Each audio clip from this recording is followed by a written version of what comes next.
Matthias here again. Let's see what will await us today.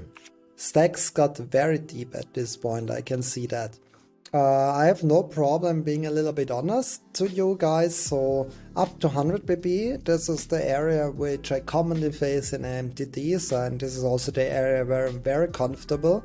If stacks get deeper than that, then there start to be situations where I'm not really sure what to do. So 120, 130 bigs, not a big deal. But let's say we're approaching 200 big blinds and then we're talking about some big overbetting action. This is the point where I think a lot of the good cash game regs definitely have an edge on me. And this is actually a little bit happening in this hand with 150 big blinds. So let's take a look at it together. The low hijack opens, I have a very easy defend in a big blind, and then here, this is the first difference already. What you don't face that often in tournaments, I'm sure, is that it starts with a bot size c-bet. It's not like something super new or super rare because it's reasonable on this kind of board. He can do it at 100 bigs and even at 60 bigs you can c-bet pretty big, very drawy. You just have the nut advantage, the equity advantage. Some of your hands want to make big pressure right away, so that's all good here. I have a very easy defend. You might not be that comfortable defending such big bets, but of course we know top pair, especially with a good kicker, really easy call here. But the street where I'm going to get into a very tricky situation is actually the turn. Let's take a look together what happens. I check, and after some thoughts, I face a very big bet. And this is almost 1.5 times the bot bet. This looks like around 1.33, 1.4. And this is something I'm not that used. So, but let me share you my thoughts and then also the learnings, because that's why we are here, right? I know that against the bot bet, I know my defending range here. I know I will still continue almost every top pair in my range, and I will also call pairs that have a flush draw on top of that. So every 4x that has a flush draw I want to call as well. That's the main cards that I'm defending. It's top pairs and it's the pair plus the flush draw here. And now I was thinking, okay, so now my odds are a little bit worse because I face a bigger bet. What are the hands that I start to fold? And certainly it's not going to be the pair and the flush draw. Why? Because against the bluff, let's say he is bluffing with a hand like ace-10, both of my hands have good equity against. With king-10 I have great equity against that, but also with, let's say, 8-4 of clubs I have great equity against that. But the real difference is coming from when we play into really strong hands. Let's say he has a set of queens.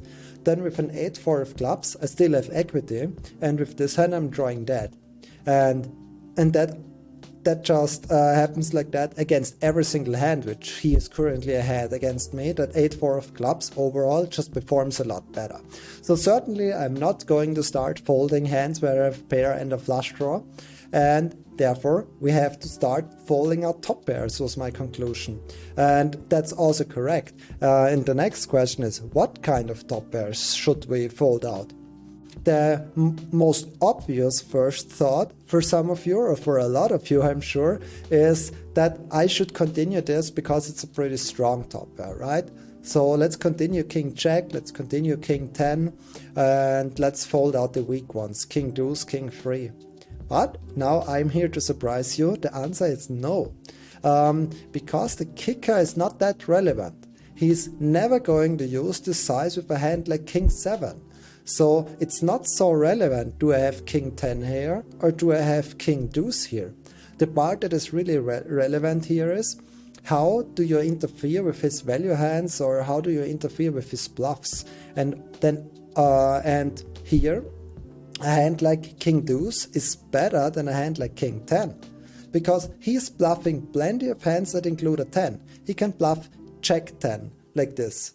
He can bluff ace-10 like this. So those are actually two of the main bluffing combinations already that can use the big size, ace-10 and jack-10. And I interfere with both of them having the 10. However, if I have the deuce in my king deuce here, then I don't interfere with any of his bluffs. And I can actually tell you another reason. Let's talk about I improved to a 2 pair, right?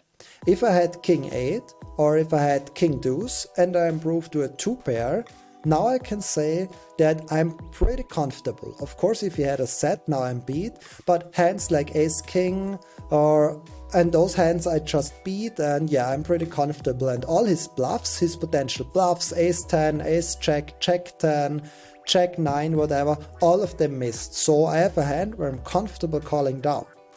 Now, the same game with this hand. If the river is a 10, I improved to a 2 pair, but to be honest, am I happy now? And the answer is no, because I know that the river is also good for him. Ace jack arrived, jack 10, a bluff that he bluffs on turn, has now a pair. So if I face a river all in when I improve to the king 10 2 pair, it's still an incredibly uncomfortable spot. And all in all, interfering with his bluffs and how it is on the river if I improve, overall just makes this hand not a good top pair. So king 10, king 9 especially are not the greatest top pairs, and the solver doesn't fold them every time, but with around 50% frequency in that area, it's a fold, and therefore I would say it's okay that I made the fold. It's not a mandatory fold, but fine fold. Of course, when I see the king, I'm not that happy anymore, but it's all about having the correct thoughts, having the correct decisions, and this learning how our strategy changes against overbets. This is what I wanted to share with you here.